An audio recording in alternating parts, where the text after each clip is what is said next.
bonjour. Ce match de Coupe de France, c'est l'occasion pour plusieurs joueurs comme toi de retrouver un peu de temps de jeu. Toi, tu reviens petit à petit après quelques soucis physiques. C'est aussi cette opportunité-là, ce match de coupe, de pouvoir peut-être jouer 90 minutes. Oui, c'est une belle opportunité pour ceux qui ont moins de temps de jeu. C'est vrai que moi j'ai eu quelques soucis qui se sont réglés et je reviens en forme. Et là, demain, d'avoir du temps de jeu, c'est important pour la continuité et pour pouvoir se montrer aussi. Cette première partie de saison, pour toi, elle a été un peu marquée par ça aussi, avec au début des titularisations aussi, puis après des blessures, notamment aussi en sélection.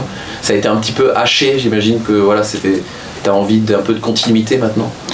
Oui, c'est vrai que c'est difficile de se blesser, mais maintenant je mets les choses en place pour me blesser le moins possible et être en forme pour l'équipe.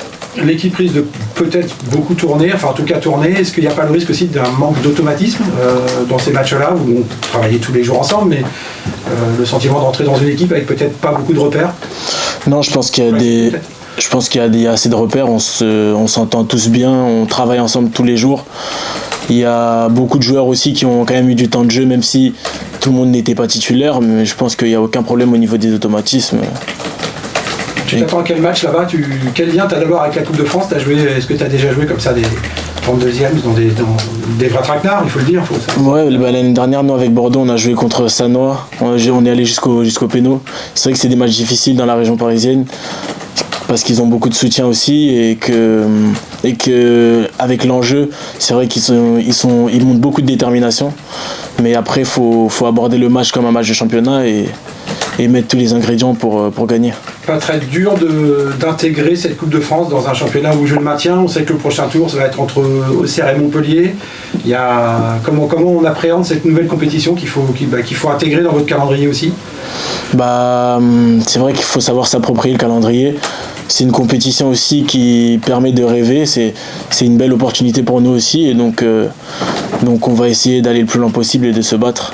Tu parlais du contexte justement, c'est ces matchs-là qui sont pas simples aussi avec un terrain synthétique aussi, c'est plein d'éléments qui semblent être des détails mais qui en sont pas forcément quand on a des habitudes et des repères. C'est un match où il faut se préparer aussi mentalement à un certain contexte. Je pense que les contextes un peu hostiles comme ça, c'est aussi bénéfique pour notre carrière, pour notre expérience. C'est aussi bénéfique pour les clubs amateurs et je pense que c'est ce qui montre qu'on est en fait, c'est un beau sport le football et qu'on est tous ensemble et c'est des beaux matchs à jouer et donc il n'y a pas de souci par rapport à tout ça. C'est aussi l'adversité qu'il faut évidemment pas prendre à la légère, sans doute que vous le ferez pas, mais avec des joueurs aussi qui ont beaucoup de talent, qui jouent à ces niveaux-là, donc qui sont pas en Ligue 1, mais qui ont aussi beaucoup de talent, quoi. Oui, je pense que c'est des joueurs qui ont du talent. Le football, il y a plusieurs facteurs qui font qu'on est pro ou pas, et je pense qu'il y en a qui sont pas loin et qui ont des qualités aussi à faire valoir, et je pense que il n'y a pas à les négliger ou à sous-estimer l'adversaire. Quel souvenir tu as de matchs de coupe?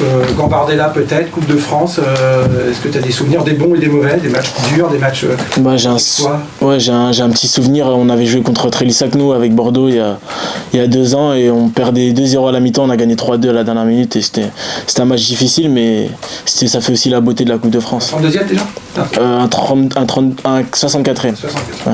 Un terrain en synthétique, Jacques, ça t'inspire quoi? Est-ce que tu aimes jouer là-dessus? Est-ce que vous y êtes préparé, vous qui vous entraînez sur l'air, même si vous avez une petite fosse? Ça t'inspire quoi le synthétique? Certains joueurs aiment, d'autres pas?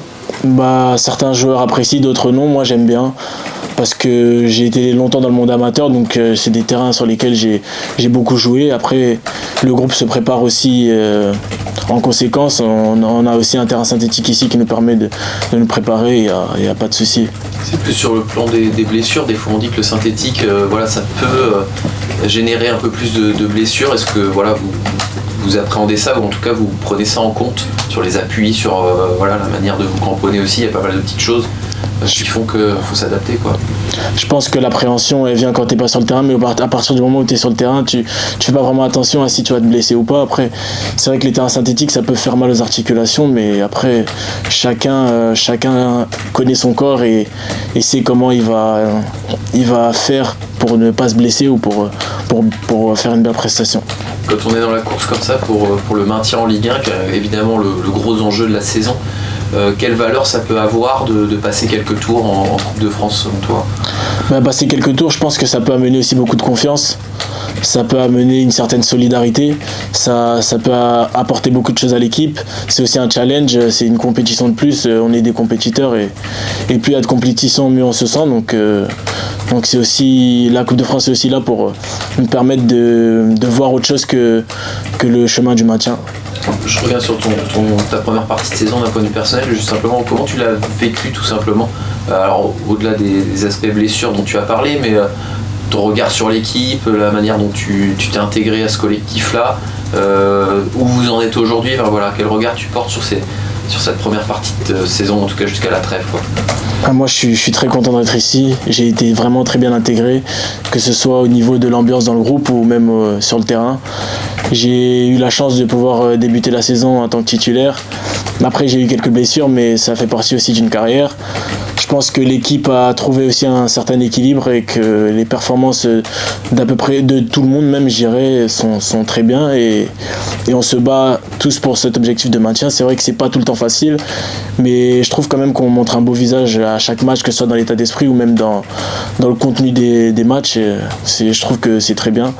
J'espère qu'on atteindra notre objectif mais c'est vraiment une arrivée pour moi qui est très positive. C'est bien au-dessus de ce que je pensais. Je pensais que j'allais bien m'intégrer, mais je me suis vraiment trop bien intégré et c'est parfait. Tu as utilisé le même mot que Jean-Rudy la semaine dernière, le chemin. C'est un truc qui vous suit, ça, depuis maintenant plusieurs semaines. C'est ce que vous vous êtes dit cette année, journée après journée, semaine après semaine. Vous avez votre maintien, vous l'avez fixé comme ça. C'est une route à suivre. Oui, c'est une route à suivre. C'est l'objectif principal.